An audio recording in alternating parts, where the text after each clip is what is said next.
अरे भाई अब तो पता चल गया होगा कि कौन है भोजपुरी इंडस्ट्री का असली रंगदार। नहीं यार, सच में बहुत रंगदार आया, बहुत रंगदार गया, लेकिन जो रंगदारी आशीष यादव ने किया है इस गाने में, मुझे लगता है भोजपुरी में आज तक किसी ने भी इस तरह का रंगदारी नहीं किया होगा। अरे सच में यार, आप लोगों ने सुना होगा कि प्रखंड हो या जिला अहिराने से हिला, या फिर प्रखंड हो या जिला बबुआने से हिला, लेकिन ये सब तो बच्चे हैं आशीष यादव के गाने के आगे, क्योंकि आशीष यादव का गाना इस लेवल का है, इस लेवल का। नहीं यार, सच में आशीष यादव इस समय ऐसा जड़ बन चुका है कि भाई जिस भी फील्ड में फेंक दो ये वहां पौधा लगा देते हैं।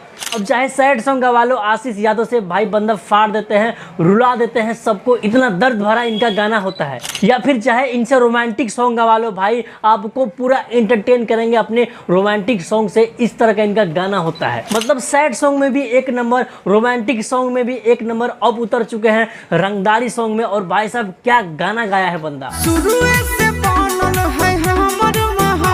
अरे नहीं यार, इन दिनों एक गाना खूब ज्यादा वायरल हो रहा है, ये वाला।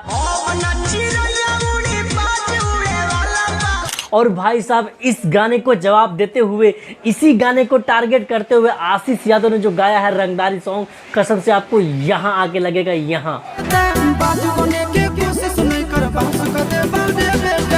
मतलब गोलू गोल सीधा बोल रहे हैं कि अब ना चिड़ैया उड़ी बाज उड़े वाला बा, लेकिन आशीष यादव ने साफ अपने गाने में बोल दिया कि बेटा बाज बनने की कोशिश मत करो, नहीं तो बांस घुसा के मारेंगे। मतलब यार एक लाइन में इस गाने का रिव्यू करना हो तो भाई कसम से आज तक जितना भी रंगदारी सॉन्ग बना है ना, सब गाने पे फीका है आशीष यादव का ये वाला गाना।